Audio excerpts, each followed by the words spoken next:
Okay folks, so we're back and here's where we're at so far. So I've done a bit of work off camera on this. As I mentioned, I wanted to continue to clean the internal shank on this pipe, and I did that. I used about 5 more bristled pipe cleaners with Everclear on them, and then I switched to soft pipe cleaners, ran about 3 of those through, and had them coming out basically clean. So I was pretty happy with the cleaning of the shank. I wiped off the oil soap with after scrubbing it a bit more with just with the paper toweling.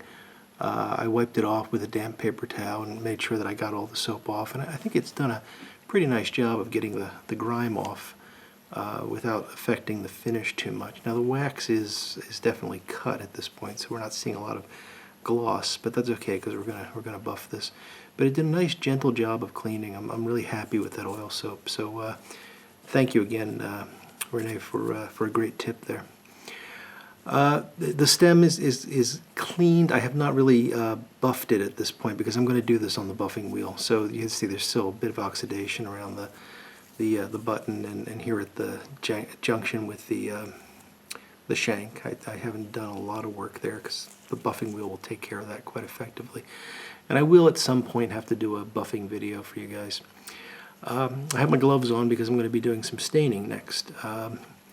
I sanded the top, as I mentioned I would, with 400 and then 600 grit sandpaper.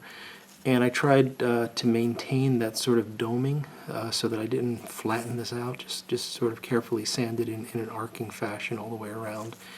And I'm happy with that. It's not perfect. I still have these dings where this pipe was banged or something, and I'm going to leave those. I don't want to top this completely, but I got rid of a lot of that pitting around the edge, and it's just much smoother. So I'm going to stain the top a darker color to kind of try to conceal some of those dings, but still keep it somewhat consistent with the rest of the pipe. And I also decided, because this pipe did seem to be ghosted even after the reaming and the extensive cleaning, so I decided to go ahead and retort it. And I ran it through the retort, and if you don't know about retorting, I have a rather extensive video on retorting that I'll link to in the description that you could watch if you'd like. I fluxed this 3 times with Everclear. I'm sorry, 6 times actually, and it's nice and clean on the inside now. I did that through the bit, stem, and the whole pipe has been retorted. So this is really very clean on the inside now. So the final things I want to do is I want to stain the top, and I'm going to use a dark walnut, which I think will darken this up and conceal some of the damage, but at the same time will not provide too heavy of a contrast with the rest of the pipe. So I'm just going to use this dark walnut, which is from Pimo. This is it's an aniline-based dye that's a powder stain, and you mix it with alcohol. And this is the stuff already mixed up, that I mixed up with alcohol. And I'm also going to, it's interesting, as I looked at this, there were some spots on this, and I don't know how well these are going to show up, but I hope they do, because it's really kind of interesting. Let's see if I can focus in there. Let me get my pointing pin out. So you can see like there's a couple of little white flecks here, like right there.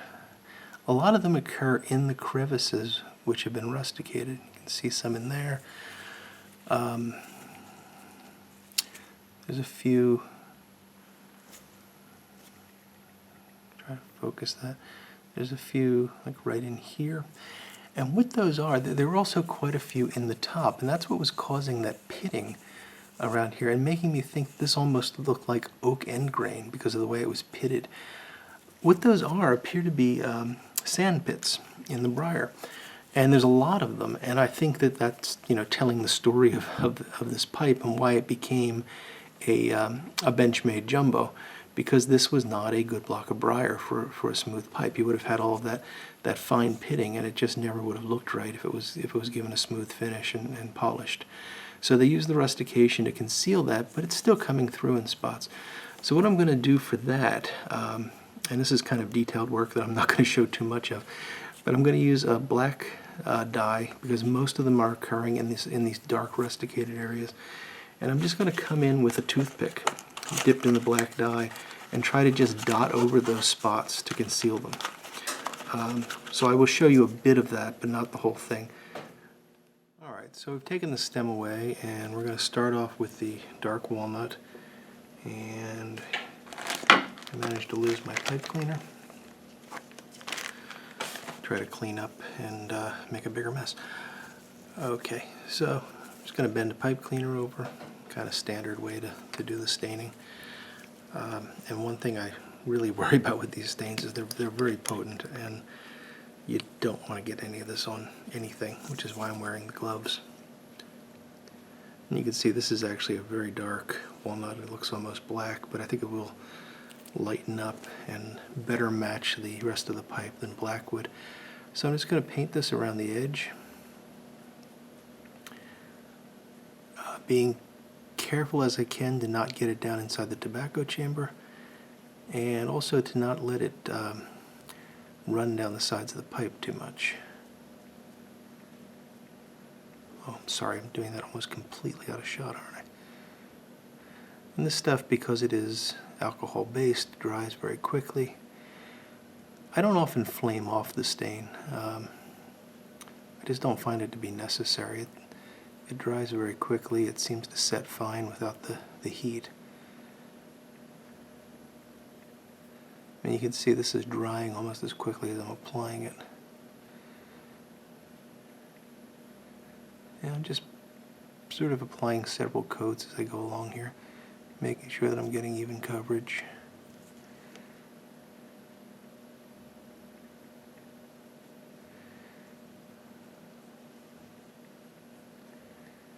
And still not keeping it in shot, am I?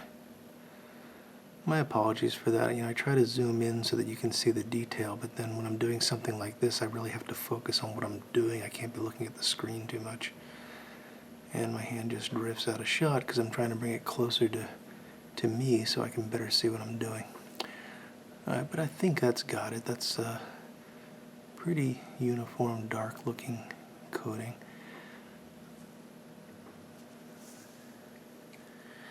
And one of the nice things about these alcohol-based stains is that they're somewhat forgiving, and that I can lighten that up a bit if I want to, just by wiping it off with a bit of alcohol. And I might do that because it's a little bit darker than I wanted it to be. Although probably not.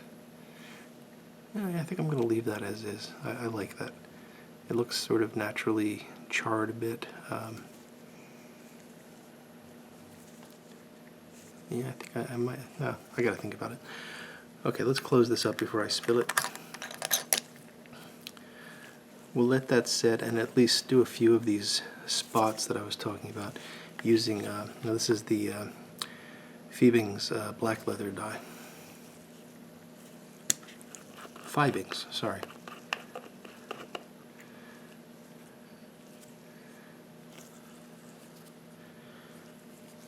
And see, these are actually somewhat hard to find, but I'm afraid that when it's polished up, it's going to become quite obvious.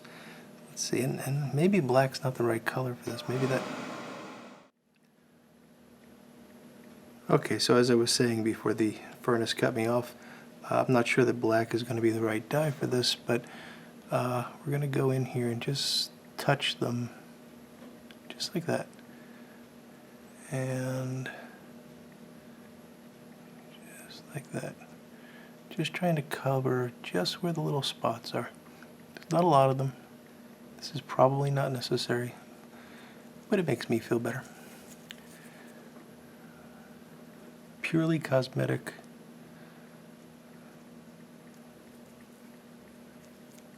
But I don't know how these are going to show up once it's buffed out and the wax is on. They may just disappear. But the bigger ones at least I'll get rid of and see how it looks. It might have been a better idea to do this with the walnut, but as the stain dries, it's really going to blend in nicely. So I wouldn't worry too much. I'll do the rest of those off camera because it's going to be a lot of detailed work. I'm actually going to put a magnifying visor on just to make it easier on my eyes, and it takes some time to do this. Last thing I'm going to do on camera here is I am going to lighten this a little bit. I've decided it's just a little bit too dark. And to do that, I'm just going to use a little piece of paper towel and some Everclear. Just put a bit of Everclear on there. And this will be a good demonstration of why you don't want to get Everclear on your pipe unless you're planning on refinishing it, because on the briar, because this will very easily take the stain off. And just rub it around once. I'm just looking to lighten that a little bit. So you can see we've taken a fair amount off. You can, with one or two swipes, you can actually remove all the stain. I just wanted to lighten it a bit. And I think we've basically succeeded in doing that now. Yeah, it looks a bit better to me.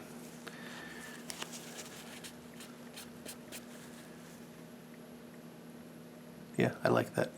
Okay, so I will now finish getting rid of the rest of those little speckles without getting too insane about it. And then I'm going to go ahead and buff both the stem and the pipe together, and I will bring you back when that's done, and that will essentially be the finished restoration. So I'll be back in a minute and show you how it turns out.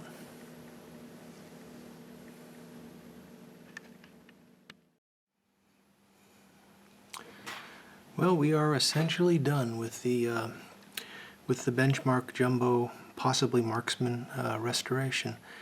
So we've buffed this now. I used a red rouge buff on the stem to get rid of that little bit of oxidation. I still could do some additional work around the button, as you can see. I may go back and do that. There's a little bit of lint on this as well. But by and large, the stem is in very nice shape, nice and shiny. The stummel itself came out really nicely, I think. So this was buffed with the red rouge, the stem. I don't use the red rouge on a pipe that's finished. I only use that on the wood before it's stained, or after the stain if I want to take some of the stain down, because it's a fairly abrasive compound.